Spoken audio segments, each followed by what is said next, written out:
छत्रपती संभाजीनगर जिल्ह्यामधील बेरीबाग हर्सुल येथील अल मदनी उर्दू शाळेमधील शिक्षकांचे 5 वर्षांपासून वेतन रखडले आहे.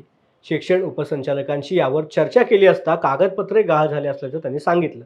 हायकोर्टाचे आदेश असूनही त्यांना वेतन दिले जात नसल्यामुळे उर्दू प्राथमिक शाळेमधील 14 शिक्षकांकडून आज शिक्षण उपसंचालक कार्यालयासमोर उपोषण केलं गेलं.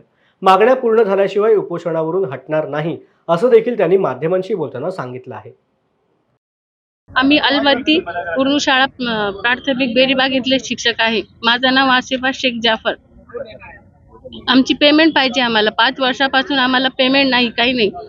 आणि हायकोर्टचा ऑर्डर असूनही आम्हाला पेमेंट देत नाही आहे. आणि सगळे डॉक्युमेंट गहाळ आहे म्हणताय. 15 दिवसांचा रेकॉर्ड पूर्ण गहाळ आहे आमचा. आता ते आम्हाला काय आम्हाला थोडी माहीत आहे. आम्हाला फक्त आमचे विद्यार्थी, आमची शाळा तेच आम्हाला माहीत आहे. काय केलं त्यांनी नाही माहीत आम्हाला, पण ते म्हणताय 15 दिवसांचा तुमचा रेकॉर्ड पूर्ण गहाळ आहे. आमची पेमेंट आम्हाला पाहिजे.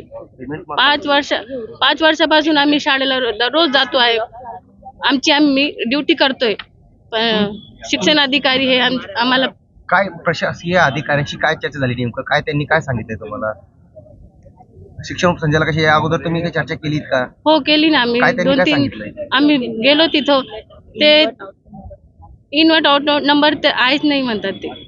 तुमच्या शाळेमध्ये किती शिक्षक आहे आणि अशा किती आम्ही शिक्षकांचे- 14 शिक्षक आहे. आणि किती शिक्षकांचे पगार थकले? आता आमचे 9 शिक्षिका आहे. आम्ही त्यांची पेमेंट झालेली नाही. तरी पण त्या काही आमच्या करत नाही आहे. 26 जानेवारी आहे, उद्या तुम्ही आज आणि उद्या का 4 दिवस उपोषण करणार आहात? हो, त्यापर्यंत आपल्या मागण्या पूर्ण होत नाही आम्ही. त्यापर्यंत आम्ही उपोषण करणार. नाही, पण उद्या 26 जानेवारी आहे, तुम्ही शिक्षक आहात, उद्या दिवसासाठी कसं मग? आम्ही बघू आता ते काय करतायत. आता याच्यापूर्वी तुम्ही कोणाकोणाकडे पाठपुरावा केलाय? आम्ही झेडपीला गेलो, इथं बी आलो, पुण्याला गेलो, ऑफिसला गेलो होतो.